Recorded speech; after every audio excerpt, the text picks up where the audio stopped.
Hi. Marhaba. Hello.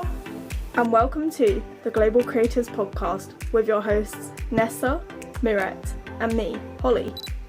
This is episode 3, Creating with Imposter Syndrome. I think most of you have heard of this term, but today we're going to dig deeper of what it really is. Stick around until the end of the episode where we will be joined by our very first guest, giving expert advice on how to deal with imposter syndrome. Google states that imposter syndrome is the inability to believe that one's own success is deserved, or has been legitimately achieved as a result of one's own efforts or skills. Even though you may have never heard of imposter syndrome before, it's probably something that you've had to deal with or you've had as a creator at some point of your life. If you have heard of the term imposter syndrome, you probably think it's thinking of a great idea and then stopping yourself of doing it because you think you're not good enough. But actually, it's way more than that, and there's way more to it. Yeah, just like Nessa said, imposter syndrome is characterized, it's more than that, it's characterized by self-doubt, anxiety, not feeling good enough, and having self-doubt. Imposter syndrome can cause you to feel very motivated but also anxious. As a creator, there are many goals that we set ourselves and many expectations. These goals are often challenging and unrealistic, and when these goals aren't met, it can cause us to feel like we are not worth it or that we are not good enough. I'm really glad that it's actually a thing that exists, because when I was growing up and kind of getting into creating, I never really understood why I put so much pressure on myself and why I just got really angry when I looked at other people's work, and I definitely compared myself all the time. A really big part that played in my imposter syndrome was the need to rely on constant reassurance and compliments, when in fact you don't need them, because you've worked hours and hours in your craft, whatever it is that you do, and you are actually creating. You're creating something which is already better than people who are not doing anything. So you should be insanely proud of yourself. It is something that everybody has gone through at some point. It is completely normal. Like, if you have imposter syndrome, don't feel like that's it, like there's nothing you can do, because there definitely is. Following on from what Nessa said, I think we compare ourselves a lot to other people, and I think we see other people as a threat rather than as our friends. So obviously I've seen a lot on TikTok about this, people saying like, why in the past have we not supported each other? Why have we seen each other as like bad competition, or like why have we like torn each other down and been like, I don't like this editing style or I don't like that. Like, I think there's so many different types of creatives and so many different types of styles. Like, you're not going to like everyone's style, and that's okay, but there are people that will like it. I think the reason why we see people as our threats rather than as our friends are because, especially like creators in your own area, if you're like a business, I think you see other people in your area as competition, because people might like their work more than like yours. So you might see them as competition because they're stealing your followers or stealing like your potential clients. And I think that is a bad thing, because really you should be friends with each other. I think also we find other creators intimidating because we think they're better than us. But really, I think we need to combat imposter syndrome, I think we need to group together more as creators and, share these experiences with each other and just support each other's work more, really. Leading on from community over competition, I think constructive criticism must be constructive, not tearing each other down. I mean, you never know how the person in front of you is overthinking already about their photography or their art. You have to be like kind and kind of sensitive, because people tend to ignore their big successes and focus on their small mistakes. So I think, you really have to be sensitive while criticizing each other. As a creator with imposter syndrome, you may feel like you're lying to yourself when you tell people that you're a professional, even if it is your job. Because of this, you may not actually tell people that you're a professional because you don't think you're actually skilled enough. That leads me to talk about my friend Alfie again. I talked about him in episode 2. So we went out a few weeks ago shooting together, and he's recently getting into portrait photography, and me having done it for like 3 years properly, like actually like spending time doing it, researching it, going out a lot shooting. So I said that I would teach him a few things, you know, because he didn't really know much, like what he was doing. Like I gave him like people to listen to, like tips, tricks. I modeled for him so that he could kind of get a feel of what to do. But yeah, before I went to that shoot, I was kind of thinking, am I really going to be able to tell him that much? Am I going to be able to teach him that much? But when we were shooting, coming to the end, like time to go home, he was like, hey Holly, like you really taught me a lot. I've learnt a lot today. Thank you for your help. And then I got home and I was like, damn, like you did that. Like it was good. Like you knew what you were doing. You're able to teach someone else like how to do these things that you know about. And I think for a long time, I've always sort of thought that like I don't know enough. Like I'm not like up here with the big photographers, like I don't know everything, you know, but I knew enough to teach somebody, and I think it gave me a big confidence boost in myself.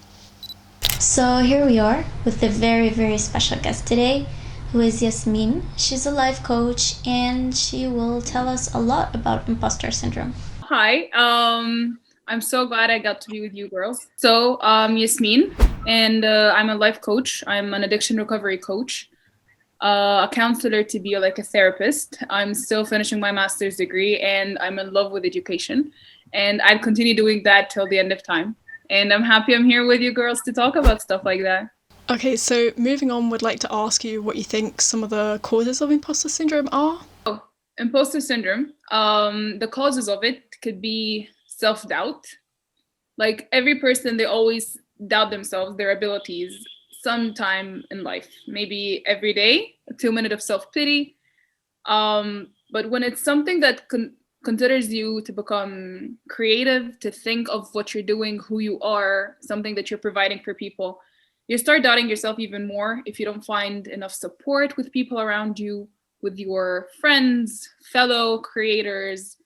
But it always starts with yourself. When you doubt who you are, when you feel that you're anxious to show your true colors for people, when whatever platform you're on, you start doubting if you're enough in it. If you start comparing yourself to other people, you just don't give yourself the chance to be the one and only you. You start trying to compare yourself to other people just to feel that you're there. But honestly, it only starts within you. Like I know what some people can see that as cliche, and we keep on saying that it starts with you. You go ahead, but trust me, it does. If we don't tell ourselves that we do have what it takes to show whatever we're coming up with, whether it's videos, pictures, designs, even ideas, you come up with that yourself. If you doubt yourself when trying to present that to people, let alone people, what are they going to be doing to you? If you don't give yourself enough credit, no one ever will. So causes of that is your own self-doubt, mainly. So I also read a thing, it said something along the lines of being around family and friends who view achievement as like a number one like thing in their lives, and how that could cause imposter syndrome. And I wanted to ask what you think about that and your opinions on it. In all cultures in the world, family and friends, they have to be pointing fingers on you and keep on telling you, yeah, you succeeded and so and so and so. We applaud you. Now you're good. Now you're worthy of our love and attention. And if you don't achieve high, they're like, nah, you're just normal like everyone else. See, the other person did so and so and so. You are just standing still. You're not doing what's best. You're not being productive. You're just useless. But why on earth would we allow ourselves to reach this point and allow other people to tell us that too? And not only other people, their family and friends. They're like the people that are supposed to support you no matter what happens. But if you come to think about it, everyone that's pointing finger on you, they have been self-doubting themselves to the extent that they stop being self-centered and focused on other people to just point fingers on how they're not able to accomplish. Well, if you're too busy accomplishing life yourself, you won't be looking at me. But I doubt that you can, right? I think that's definitely a good point you've made, and I think that also links into what Mirette was going to ask you as well. So I would like to hear your opinion about constantly being in competition with others. I mean, sometimes people around you are always indirectly telling you that you're not enough or someone is better than you. So you're constantly feeling that you're in competition with someone. You want to prove yourself to be better. So what do you think about that? What can be the advice to that? Dealing with competition can be very hard, yet very rewarding. You only develop yourself if you feel, I don't want to say threatened, but if you feel excited and if you feel a little bit of, what can I do to make sure that I'm becoming better every day for myself first, and then how am I going to see that in the market, if you want to call market? Like, there's competition everywhere in every single segment in life. If I were to constantly tell myself I won't be better, or I won't be showing who I am, or proving to myself and all the people around me that I am good enough, my competition is going to take this away from me. Because especially if it's for creators, and as I mentioned, even if it's just creating ideas, you are original. If you hide yourself from that, and if you don't want to show this for people, you're just giving more chance for other people to take the light away from you. And even though you could be original and you don't want to show that to other people, you're also giving the other competition a chance to take whatever you thought of, take whatever you have created, and say that it's my own. And no one would ever tell them that they're wrong, because you never declared to be part of the place. You never declared to be showing what you do, who you are to the market. And dealing with competition just has to be very clear with yourself. You have to be honest with yourself that you're there, and that the competition is here to motivate you to do even better, not to make you feel scared and prevent yourself from being shown, because you deserve to be shown. You have the minds for it. Why not just prove it to everyone? What can people do when they don't feel motivated due to toxic, negative people in their life? Toxic people, negative people are everywhere, like everywhere. And we can never just stop them, but there's always that one thing that we are able to do, is boundaries. A very simple word, a very complicated background. Like, if you want to give yourself the power to control your life, to control what you're supposed to be creating, to control your feedback, to control whatever you want to be showing to other people, you should have boundaries. Boundaries is there for you to protect yourself before protecting everyone else around you. If you tell yourself, I won't be having someone to tell me that my work is not good enough, to tell me that I'm not original, to tell me that whatever I'm doing is a waste of time, to tell me that I'm not worth it, to tell me that I'm just not supposed to be doing what I'm doing, and you allow someone to say this to you, this is one thing they can say. But you allowing that to come into you and actually having an effect on you, this is boundaries. First, you should tell yourself, I won't accept that to happen to me. I won't let it in. But second, you're supposed to be saying, I won't even allow you to tell me that, because this is just not your place. I don't allow you to do that. This is out of your control, and it's part of my own control. How would you advise creators to deal with imposter syndrome when they have hit rock bottom because they haven't created anything in months? Well, first, I'd say use every single feeling of doubt, of sadness, of feeling trapped, of feeling that there's no way out, of feeling that there are a lot of people who have left you right now. Use all these emotions that you're feeling at this moment and utilize them. These are always the time that you get something great out of it at the end. We all take being alone, sitting in our bedroom, silent, means that this is rock bottom and we won't be able to be creative enough. When, to be honest, this is what we're asking for in normal days. We keep on telling people, just let us stay alone for a bit. I'm going to think about it in my room. Let me think straight, and then I'm going to come up with something that's good.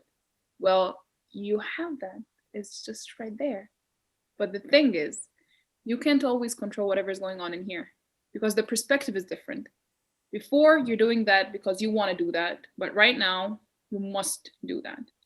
And the thing is with creators is because they're creative, you can't put a cage and then expect them to deal in it as if they are flying outside. They can't. So they should give themselves the right to feel that we can't do anything right now. We just can't. And all I can think about is soon enough, I'll be able to come up with something that's going to surprise everyone around me, because no matter if they don't realize it, while they're sitting down, their mind is thinking of millions of ways to get themselves out of whatever they're going through. This is the content that they are creating for the future reference, even though they just don't realize it yet. I think you put across some really good points. I think it will really benefit our audience, people that have listened to this episode, because, I'm sure a lot of people listening or who are going to listen have probably suffered from imposter syndrome. Maybe they won't know that they've been suffering from it, or maybe they'll suffer from it like in the future, maybe not now, but it's something that will happen in the future. But yeah, thank you for being here. I think you really helped us. Thank you. We need to start acting like a community and supporting each other in that community and in that network.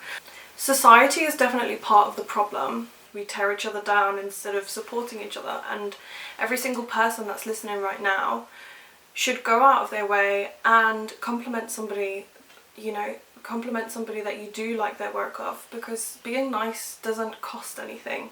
We've received some overwhelming comments from people, we'll insert them here, from everybody, and just that little bit of support has actually made us so motivated to carry on and actually push forward and provide this platform where we talk about things like this today. And it's just a little bit of encouragement can really make someone's day. You don't know what anybody is going through. We hope you found today's episode useful, and we hope that you can relate to us in any way at all. That's all for today. Thank you for watching and tuning in. See you in 2 weeks' time, and bye-bye. Bye!